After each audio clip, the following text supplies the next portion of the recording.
This video shows my quick 110-mile drive from Buffalo to Casper, Wyoming.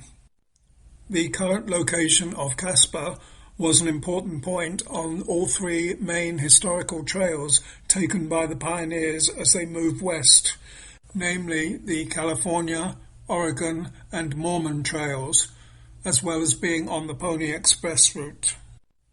This was because it was a good crossing point of the North Platte River, which they had followed for hundreds of miles across the plains.